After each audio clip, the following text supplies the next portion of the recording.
Good morning, ladies and gentlemen.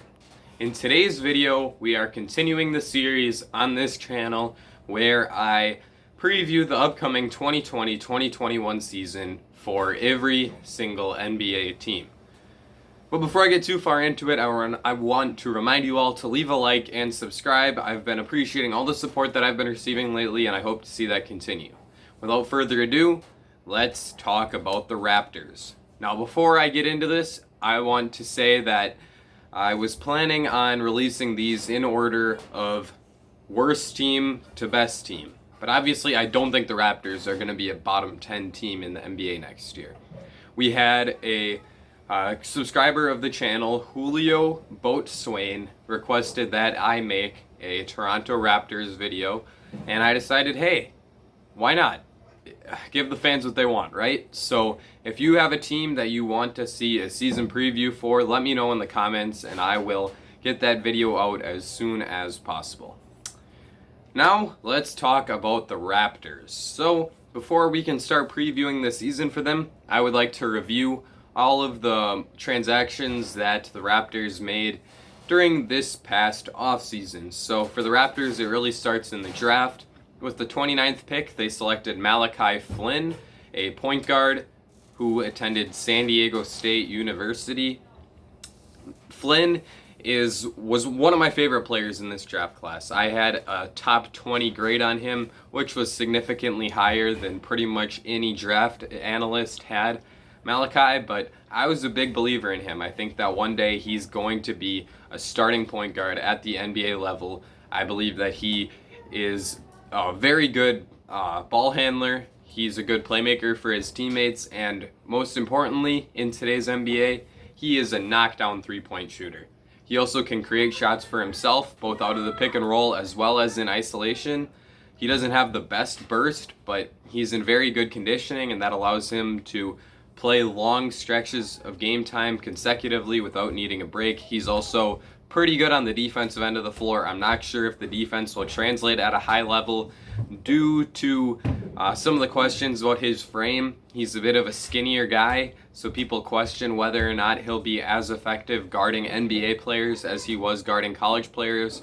But regardless of what happens, Malachi is a very intelligent defender. He makes the right decision, and that's going to allow him to defend at a high level off of the ball. On the ball is another story. He might have a hard time guarding some of the stronger point guards at the NBA level. However, I do think that this off-the-ball abilities that he possesses are going to allow him to be a plus defender, and there might not have been a better team for him to get drafted to that already has strong on-the-ball defenders at the guard position, such as Kyle Lowry, Fred VanVleet, Norman Powell. You can even throw guys like Terrence Davis and Patrick McCaw into that conversation. So I do think that weakness will be covered up a little bit by the team surrounding him, at least in the early years of his career, as he continues to put weight onto his slender frame. But overall, I'm a big believer in Malachi Flynn, and I think that the Raptors nailed this pick. I think he was my best player available at this part of the draft when the Raptors selected at 29, so I think that this was a great pick for them, and I loved the selection of Flynn. I also think that this is one of the better teams that he could have gone to develop under guys like Lowry, under guys like VanVleet, and learn the craft of being an NBA point guard. Love the pick for the Raptors. With the 59th pick, they selected Jalen Harris, another guard, this time from Nevada. Harris has showcased an ability to be a pretty elite scoring guard, probably from the 2 position, but he can also play the 1 a little bit. He's elite at getting to the rim. He has great burst, which allows him to get to the basket, and he's a pretty solid finisher once he gets there. He also has a pretty good in-between game with a nice floater, a nice mid-range jump shot that he mixes in, and he also can shoot the 3 at a pretty solid clip. So overall, he can score at all 3 levels, and that is super valuable as an NBA player. The questions with Harris and the reason why he wasn't a top 30 guy in this draft was because he doesn't do much else besides scoring. His playmaking and passing, shot creation for his teammates is not spectacular. He mainly can make easy reads off of driving to the basket. He can either dump it off to a big man or find someone cutting to the rim. He's not great at finding shooters at the three-point line, which is somewhere that he's really going to have to improve, especially on a team that likes to shoot the three as much as the Raptors do. He also needs to get better on the defensive side of the floor. But if he can make those improvements due to his scoring ability, I think that he has a chance to be a really solid guard coming off the bench that can fill it up. So overall, I'm a fan of this pick for the Raptors, and I think that they certainly could have done worse than taking Jalen Harris. In free agency, they re-signed Fred VanVleet to a 4-year, $85 million deal. They had to get this done. Fred VanVleet was the main person for them to focus on bringing back. Obviously, Serge Ibaka and Marc Gasol were important to what this team has done in making runs through the Eastern Conference playoffs in the past 2 seasons. But Fred VanVleet was the key piece of their core that they really had to focus on retaining. They got him on a semi-team friendly deal. I think that Fred VanVleet is worth something in the $20 million range, and that's essentially what they paid him in this 4-year, $85 million deal. So good value there. VanVleet is super important, both as a player who is playing off the ball in this upcoming season and someone who is also kind of the contingency plan for Kyle Lowry as his contract expires following this season and he continues to grow in age. Outside of that, they signed some centers in Aaron Baines and Chris Boucher. Baines' deal is 2 years, $14 million. Boucher's is 2 years, $13.5 million. Alex Len was signed to a 1-year, $2.3 million deal, and DeAndre Bembry signed for 2 years at the minimum. All 4 of those deals have non-guaranteed second years, with the exception of Alex Len. So Boucher, Baines, and Bembry, the 3 Bs, all have non-guaranteed second years on their contracts, which is certainly a nice move and savvy move for the Raptors to make in order to guarantee themselves max cap space going into next year's offseason.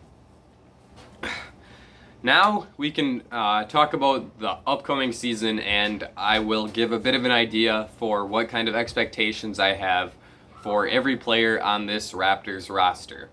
We will start, as always, at the point of attack. And where else can you start with Raptors point guards but Kyle Lowry? He's been a staple of this franchise for the better part of the last decade. He's rapidly grown as a player and improved in leaps and bounds as a Raptor, and that has somewhat continued even as he continues to grow in age. His playmaking is as good as ever. His defense is fantastic, and many people view him as an all-defensive team caliber defender. The only place where he's started to fall off a little bit and is in his three-point shooting in the, not last season, but the season before that, as well as the 2 seasons prior to that. So basically a 3-season stretch prior to the last 2 years. Kyle Lowry had established himself as a high 30% shooter, like the 37 to 39% range. That is an elite mark for a point guard who takes as many shots off the bounce as Kyle Lowry does. And during that time, that was peak Kyle Lowry. At this point, though, his shot has started to go away. He's dropped more towards the 34 or 35% mark, which is still above league average, but it's certainly not the marksmanship that he was showing when he was shooting at those high 30% clips.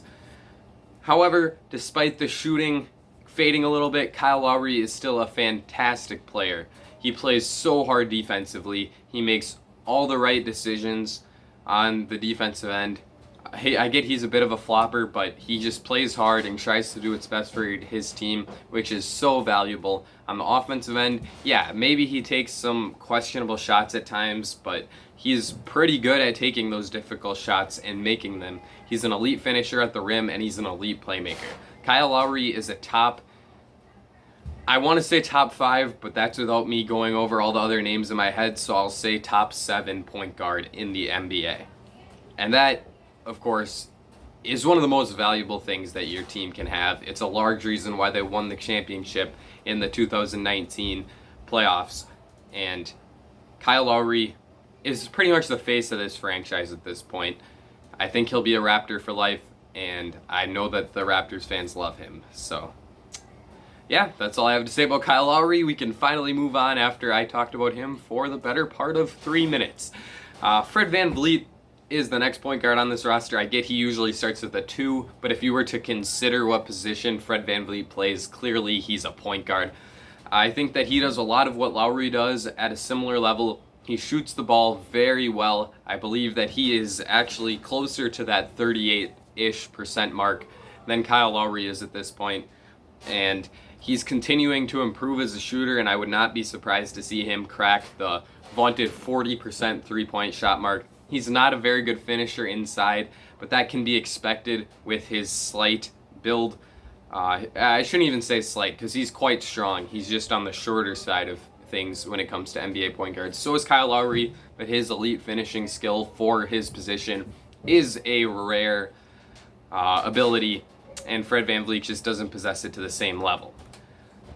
On defense, though, VanVleet is almost at the same level as Kyle Lowry. There are times where I think that Fred VanVleet is the best defensive guard on the Raptors, and considering the all-defensive player that Kyle Lowry is, that's a huge compliment to VanVleet. Sometimes, once again, similar to Lowry, he takes some shots where you're like, oh, Fred, I don't know if that was the best look we could have gotten on this possession. But a lot of the time, he's a very smart player, plays good team defense, is good on the ball as well. And on offense, he's once again very smart, a solid secondary playmaker regardless of who's on the court with him. And all of these traits make Fred VanVleet a super valuable guy to have in stock. And having him playing alongside Kyle Lowry makes for one of the elite defensive backcourts in the entire NBA. And starting with that alone is something that makes the Toronto Raptors a top-tier team in the Eastern Conference year in and year out. I already talked about Malachi Flynn, so I will move on from the point guard position, and we'll talk a little bit more about the wings on this team. You have to start with Pascal Siakam when it comes to the Toronto Raptors wings. He is debatably the best player on the Raptors. I have him below Kyle Lowry on my player rankings, but I do think that Pascal Siakam is a very good player. Is he the top 10 player that his status as an all-star starter would imply that he is? No, not even close. I don't even know if he's a top 30 player, but he is a very, very good player. He's just better off as a second or third option than he is as a first. How many players are actually capable of being a first option on a championship team? The answer is not many, and clearly Pascal is not quite on that level. However, he's still a super, super good NBA player. He's a menace defensively, utilizes his length to create plays on that end of the floor, whether it's steals or blocks, allows the Raptors to get going in transition. On the offensive end, he's a good three-point shooter. Obviously, his efficiency went down this season, but after the loss of Kawhi Leonard, Pascal Siakam was expected to shoulder a lot more of the offensive load, and he wasn't quite ready for that. So that did end up hurting his efficiency as a scorer, but he was still very, very good and still performed at an all-NBA level. He's, like I said, good defensively. His three-point shooting needs to improve. So does his shot creation for himself. If he's ever going to carry this Raptors team to the heights that people believe that they can reach, he's going to have to play better. But if he can take that next leap and go from being, well, he's made leaps every single year. I think I need to say that. He started off as a lowly end-of-the-bench type guy. Then he became a rotation player. Then he became a top-notch starter who is a borderline all-star. Now this past year, all-NBA player. If he can take another leap and become like a legit top 10 or 15 player in the NBA, that's where this Raptors team starts to get dangerous. Moving on, the next best wing player on this team I would say is OG Anunoby. I think that that's pretty clear, but Anunoby is pretty much your run-of-the-mill 3-and-D guy at this point. However, OG remains very, very young, and I think that there's a chance that his shot creation develops and improves, and that is where OG has so much potential. He's already a big wing who is absolutely terrifying defensively. One of the better big wing defenders in the entirety of the NBA. He also shoots the ball very well from the three-point line, shooting 38% during this past NBA season. That alone, those two skills alone, make him a elite role player in the NBA. He's up there with guys like Robert Covington in terms of their impact as 3 and D wings. However, like I said before, Anunoby is still young, and if that shot creation can develop and he can create shots for himself more frequently, then that is where he has a lot of potential.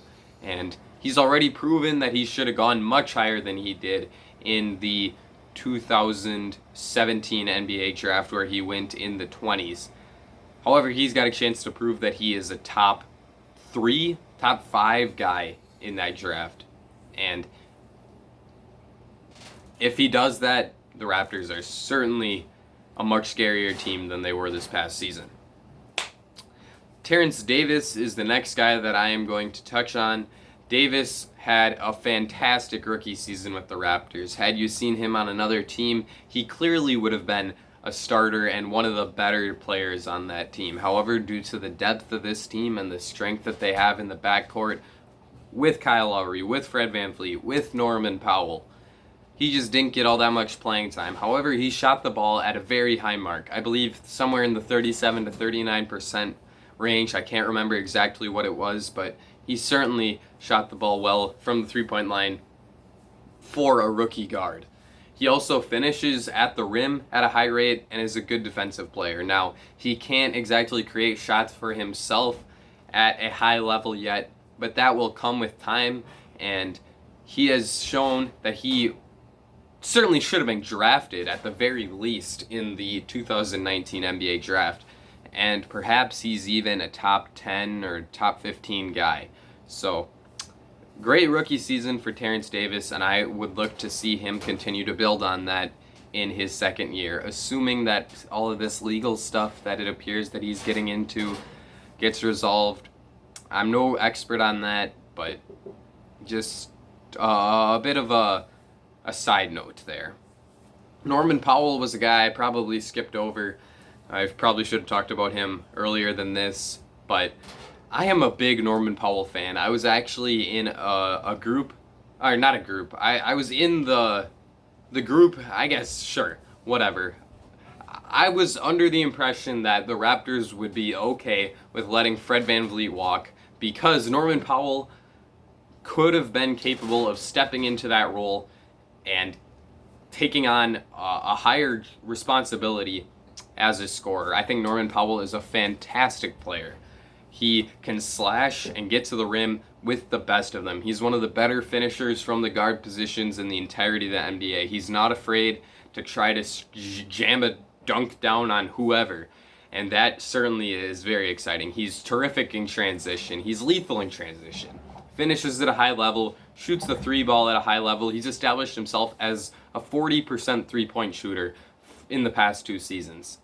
That's so valuable, and he's also a plus defensive player. I think that if this guy were on a rebuilding team, we might be thinking about him as a borderline all-star. It's just because of the depth that the Raptors have at the top that he's not considered that type of player. But I'm a huge Norman Powell fan. I think that he is a very, very good player, and I was hopeful that maybe he would have a chance to get a higher role with the Raptors this season, but even if he doesn't, he's going to be a great sixth man and a sneaky contender for the Sixth Man of the Year award next season. Next guy I want to talk about is Matt Thomas. Thomas is an elite floor spacer, elite three-point shooter, shot like 47.5% from the three-point line this past season, which is absolutely ridiculous. Nobody has any business shooting the three-point shot at that high of a level, and Matt Thomas did it. Where he needs to improve is he needs to get stronger so that he can take on some more challenging assignments on the defensive end of the floor. However, while that does develop for him, he's fortunate enough to play for a team that has great backcourt defenders, like Kyle Lowry, like Fred VanVleet, like Norman Powell.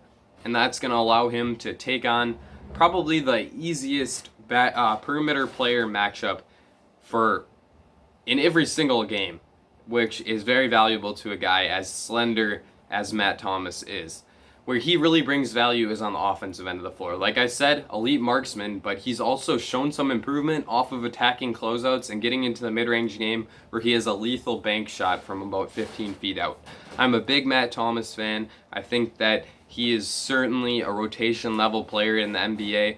I think the Raptors probably should have given him some more minutes in the playoffs last year. I think he really could have helped them in that Celtics series as a floor spacer due to how cramped they seemed on offense a lot of the time. However, no matter how you slice it, Matt Thomas is an elite shooter, and that alone gives him a lot of value to NBA teams. Patrick McCaw is kind of the opposite of Matt Thomas. He can't do much of anything on offense. He's not a great shooter. He's a pretty decent finisher at the rim, but outside of that, he does not bring a whole lot on the offensive end of the floor. On defense, he's a real competitor, though. He plays very hard, and he does a nice job both in team rotations and on the ball. However, because of his lack of offensive value, he is not really a rotation level player in a playoff rotation at this point. If he can improve his three-point jump shot, that's where the potential is with Patrick McCaw as a 3-and-D wing type player. You have to respect the guy though, because he won 2 championships in Golden State and 1 in Toronto. So he's got 3 rings. That's 3 more than the majority of NBA players do. So big time props to Patrick McCaw. The last guy I want to talk about in the Raptors wing rotation is DeAndre Bembry. I was a big fan of the Bembry signing, both because they got him on a 2-year minimum deal, and also because the second year doesn't have a player contract, like a player option like you would think. It has a team option to non-guarantee the contract. So they can essentially waive DeAndre Bembry following this season at no cost for them at all. I believed that Bembry was worth more than a minimum deal. I thought he was worth like a biannual exception from somewhere. And he ended up signing on for the minimum, and not only that, he got a second season that, if he doesn't play well this season, the Raptors don't even have to pick up. So I think that this was a terrific signing for them. I'm a big Bembry fan because he plays so hard. I saw him in person when the Bucks took on the Hawks this past season, and he just fights. The dude is out there giving it 100% every single time he's on the court, and I admire that in a player because when I played ball, I had to give it 100% because I was not very talented. So I'm a DeAndre Bembry fan based off of that alone, but on the offensive end, he's also a pretty solid finisher. He shoots the ball at a 52% clip, if I'm not mistaken, inside the arc, which is really good for a guard. He's very good for his position at finishing inside, and that is about the only offensive value he has because he cannot shoot. 26.9% three-point shooter for his career. Obviously, that's not going to get it done. And it pains me to say it because I'm such a big Bembry fan. It's going to be hard for him to get into this Raptors rotation this year because of those shooting struggles. But if he can figure that out, then with how hard this guy plays and his positional versatility as he can guard multiple positions and play multiple positions on the offensive end, he has to improve his decision making and stop turning the ball over. But if he can do that and shoot the 3-ball well, you've got a guy who can give you 3-and-D minutes at the 1, the 2, and the 3. So I think that's super valuable. Stanley Johnson is the next guy. When you think about Stanley Johnson, you know, he sounds kind of encouraging because you think, okay, this guy was a top 10 pick like 4 years ago, plays super hard, is a very good defender. The combination of those 3 things should make this guy a pretty promising and intriguing player for NBA teams, right? No, not at all. Do you know why? Because he is useless on the offensive end. He's one of the worst offensive players in the entire NBA. He had a few impressive showings in the bubble where he threw down some impressive dunks and had games where he got up towards the double digits in points, but don't let that fool you. This guy has no offensive value whatsoever. He doesn't finish the ball at a high level at the rim. He can't shoot at all. I think he's like a 25% shooter for his career. He's a solid rebounder and he's a good defender, like I said before, and he also has some defensive versatility. He can guard multiple positions.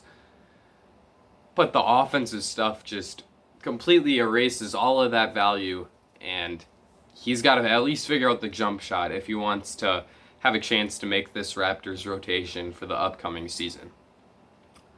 Finally, we move on to the big men, and the Raptors really have three. I'll start by talking about Chris Boucher, who I think is probably more of a 4 than a 5, although I do think he can play the 5 at a high level, and I actually think he should be the starting 5 because I think he's a far better player than Aaron Baines, but we'll talk about Baines a bit later. Boucher is a very intriguing 3-and-D big man type. He's an elite rim protector at the rim. Blocks shots like nobody's business, and it's actually pretty fun to watch. I believe he blocked more than 4 shots per 100 possessions last season, which is just an outrageous number. He's terrific on that end of the floor as a rim protector, and he also has a fair amount of versatility as a defensive player, can guard on the perimeter a little bit. He's not terrific, and he's not someone you want on an island guarding the best guards in the NBA, but he can switch out and play some defense on the perimeter. The offensive end, that's where he's got some question marks. He can't do a whole lot inside because he's ridiculously skinny, which makes it kind of impressive that he's such a good rebounder, because he's one of the better rebounding 4s in the entire NBA. The thing is, though, his skinny frame doesn't allow him to have much ability on the offensive end inside of the arc. However, outside of the arc, as a pick-and-pop big, Boucher has flash potential. He shot 32% from the arc this past season, but I think that there's a chance that he continues to improve on that jump shot, and if he does, then with the elite rim protection, the plus rebounding, and a good three-point threat as a stretch big man, I think Chris Boucher is a guy to keep your eye on as a sneaky guy who could develop into a top 15 or 20 starting center in the NBA, especially if he can fill out his frame a little bit. Moving on to the other more true centers, Aaron Baines is a guy that I was not a fan of. He made my list of most overrated 2020 NBA free agents. The reason for that was I didn't think he was worth much more than the minimum due to his struggles both in rebounding, where he is not very good, and in defense overall, where he once again struggles quite a bit.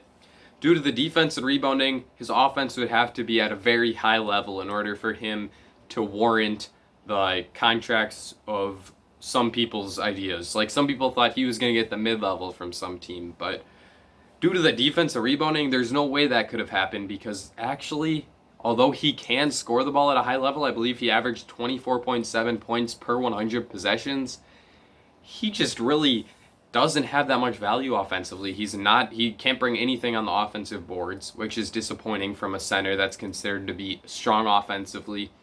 Outside of the shooting, he has no playmaking ability. He turns the ball over at a high rate for a center. The metrics really don't think that he has that much value offensively either. So if the metrics don't think he's good offensively, and I tend to trust the numbers quite a bit, and the eye test as well as the numbers show you that he's not good whatsoever defensively or as a rebounder, the combination of those things just make it seem like this guy is not the high-level starter that some people make him out to be. I think that $6 million is a lot closer to his value than something like a full mid-level exception would be. And the Raptors needed to get a guy like him, and the fact that they were able to get the second season of his contract non-guaranteed was a big win for them.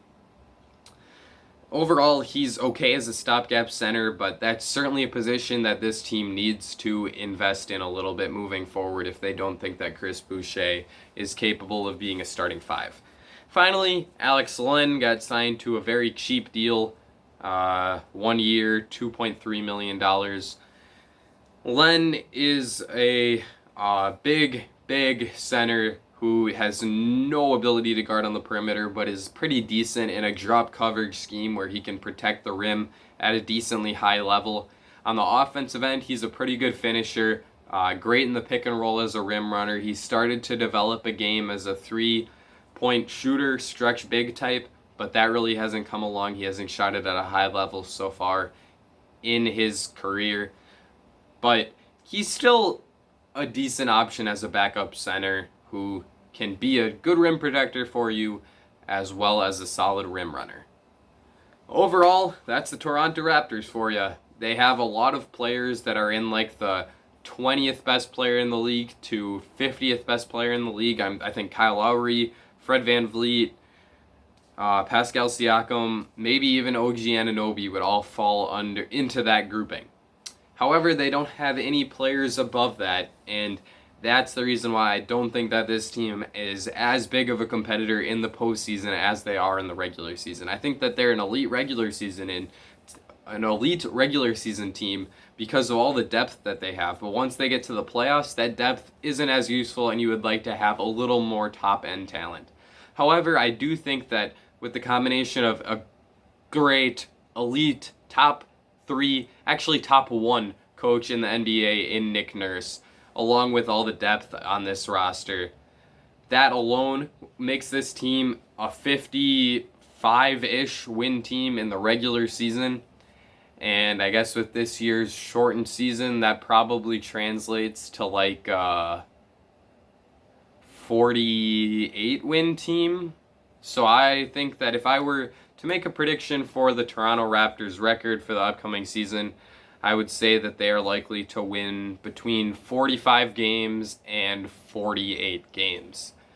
Let me know in the comments what you think about the Raptors for this year. I think that they are likely to do real well in the regular season, earn a top 3 seed in the Eastern Conference, win a playoff series, and then get eliminated in the second round, similar to what happened to them this past season. But, yeah, I think that's about it. Let me know in the comments, like I said before, what you think about the Raptors. Leave a like and subscribe if you enjoyed this video. I think that's going to be it for me. Ladies and gentlemen, I will see you all again very soon.